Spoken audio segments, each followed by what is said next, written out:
Kami bawakan khusus untuk anda semua, eksklusif untuk semua kumpulan Media Prima bersama dengan Presiden UMNO sendiri, iaitu Datuk Seri Dr. Ahmad Zahid Hamidi. Jom kita bersama dengan beliau.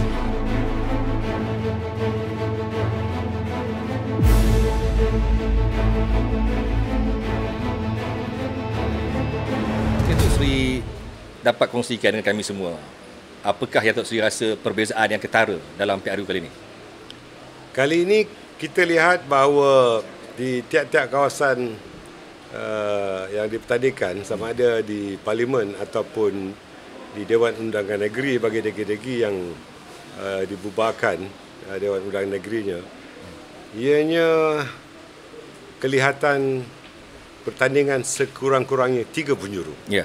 Dan ini sangat meriah untuk menterjemahkan erti demokrasi di negara kita. Sekarang ni satu Malaysia dah mula bersuara sebenarnya. Antaranya bila kata tindakan BN sendiri menggugurkan beberapa nama-nama besar lah yang dikatakan calon boleh menang. Lepas tu dikatakan sebagai mungkin akan menimbulkan satu yang protes sebagainya. So apa dapat tu Sri? Adakah benda ni akan memberi kesan yang besar kepada BN dalam PRU kali ini? Ia memberi kesan, tetapi ianya berbentuk sementara. Sebab di mana-mana pilihan raya pun, bagi mereka yang tidak dipilih itu, mereka mempunyai penyokong, dan saya yakin akhirnya mereka akan kembali untuk memberi dukungan kepada calon-calon baru. Apa strategi yang mungkin dimainkan oleh BN sendiri untuk memastikan kawasan-kawasan yang telah pun digantikan dengan calon-calon yang lain, sedangkan mereka calon-calon yang hebat? Kita mempunyai stok pengundi putih. Dan berdasarkan pada stok itu, kita yakin kemenangan itu memihak kepada kita. Apatah lagi jika pemimpin yang berasal daripada parti kita kemudiannya menawarkan diri atas panji-panji yang lain. Saya fikir ianya bukan hanya soal calon, tetapi soal parti manakah yang pengundi-pengundi telah mula lekat di hati. Cara Datuk Seri jawab seakan-akan macam pengundi Malaysia masih lagi berpaksikan kepada parti. Sedangkan saya difahamkan daripada suara-suara yang lain mengatakan mereka akan melihat pada calon, terutamanya orang muda. Mereka nak lihat siapakah calon di situ dan bukan sekadar parti. Mereka mungkin boleh mengundi parti lain kerana calonnya berbeza. So macam mana Datuk Seri?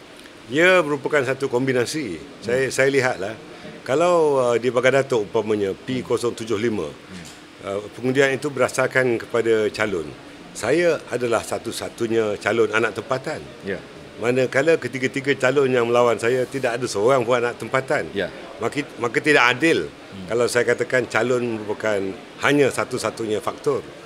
Oleh sebab itu, kombinasi antara faktor parti atau lambang parti dengan faktor calon itu merupakan dua penyumbang besar kepada kemenangan atau kegagalan mana-mana kawasan pilihan raya itu. Itu benda yang saya rasa macam bukanlah pelik lah, tapi agak kagum dan juga agak mungkin Datuk Seri ada jawapan dia sendirilah. Datuk Seri antara sosok yang diserang bertubi-tubi dari kanan kiri dalam parti sendiri dan sebagainya. Dan saya kira Datuk Seri nak kata kebal ke apa sebab serang macam mana pun tenang, menjawab tenang, kadang-kadang bagi sindiran dan sebagainya. Apa yang kalau orang lain mungkin dah undur ni, orang lain mungkin dah tarik handbrake ni kan, tapi Datuk Seri dia bertahan. Apa sebab Datuk Seri masih bertahan dan kekal dalam posisi sekarang dalam keadaan yang pressure begini? Di dalam peperangan psikologi atau perang saraf, ya, tumpuan hanya diberikan pada the center of gravity. Lazimnya pemimpin parti itu. Jadi kalau kita dah melakukan expectation kepada unexpected, maka kita sedia diserang dari sudut mana sekalipun agar kita mempunyai daya tahan yang tinggi. Tetapi saya punya keyakinan bahawa jika saya tidak melakukan kesalahan, jika saya tidak melakukan sebarang perkara yang melanggar undang-undang, saya serah ini kepada Allah Subhanahu Wa Taala, dan saya anggap ini sebagai satu ujian. Kalau kita nak mengambil kira semua komen orang, saya fikir kita tidak mampu untuk tidur malam.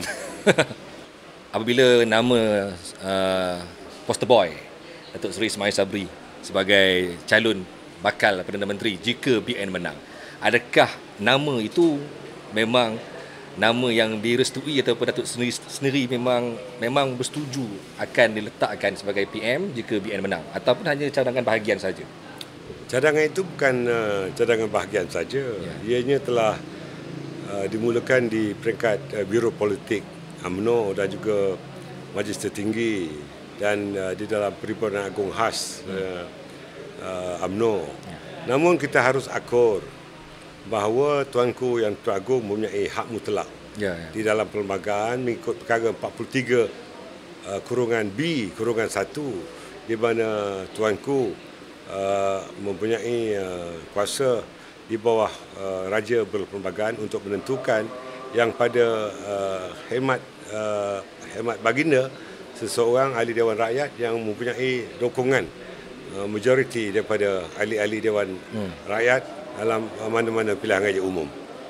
Tapi secara peribadinya, maaflah Datuk Seri, adakah Datuk Seri sendiri memang bersetuju untuk mencalonkan beliau sebagai Perdana Menteri jika BN menang? Dalam perkara ini tidak ada hal yang menyangkut peribadi, tetapi kita harus menggunakan saluran resmi, iaitu saluran parti dan juga kuasa mutlak ke bawah Duli Yang Maha Mulia Yang Teragung.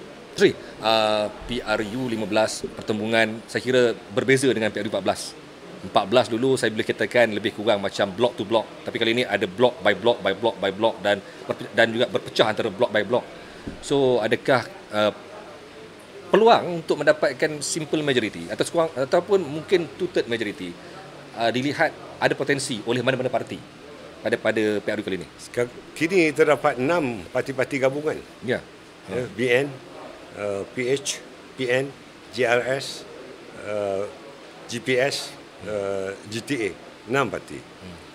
Parti-parti gabungan Jadi pengundi-pengundi mempunyai banyak pilihan untuk diberikan kepercayaan. Namun saya lihat track record Barisan Nasional yang memimpin negara ini selama 62 tahun tidak dapat dilupakan. Kerana apabila sebuah parti itu diberikan peluang untuk 22 bulan jelas bahawa janji-janjinya merupakan janji yang tidak dapat dilaksanakan walaupun pemimpinnya sangat berpengalaman memerintah negara kita selama 22 tahun. Apabila parti itu, gabungan parti itu digantikan oleh pemimpin yang memimpin 17 bulan negara kita ini, jelas kerajaan itu adalah kerajaan gagal. Jadi atas keserikan 22 bulan dan 17 bulan, maka kerajaan ada sekarang ini dinahodai oleh pemimpin BN. Tentunya kita mahu memberikan kesinambungan track record kerajaan BN dan tulang belakangnya UMNO untuk memberikan kestabilan bagi mewujudkan kemakmuran di negara kita. Adakah kemenangan besar di Melaka dan juga Johor menjadi satu signal ataupun menjadi keyakinan yang besar kepada BN kali ini, sedangkan ada yang mengatakan bahawa tidak boleh disamakan perang DUN dan juga perang parlimen? Ya, acuan itu hanya sekadar boleh dijadikan panduan, tetapi tidak boleh dijadikan sebagai satu template yang tidak boleh diubah untuk mencari kemenangan. Tetapi pada hemat saya, 3 pilihan raya negeri di Sabah sendiri kita menjadi sebahagian daripada kerajaan, dan di Melaka kita mendapat lebih 3/4 majoriti, di Johor kita mendapat lebih 2/3 majoriti, dan ini bukan hanya memperlihatkan bahawa BN itu diterima balik, tetapi rakyat keseluruhannya mahu kestabilan itu dibuktikan daripada FDI, Foreign Direct Investment, pelaburan asing yang masuk ke Johor. Johor berada di tangga pertama selepas 2 kerajaan sebelum itu, di mana Johor berada di tangga yang ke-6. Begitu juga dari segi DDI, Domestic Direct Investment di Melaka umpamanya, pelaburan dalam negara di Melaka adalah antara negeri yang tertinggi, walaupun negeri Melaka tidak ada sumber aslinya. Dan dalam hal ini rakyat telah cukup matang, terutama pengundi-pengundi, untuk memilih kerajaan yang boleh memberikan keberuntungan kepada rakyat.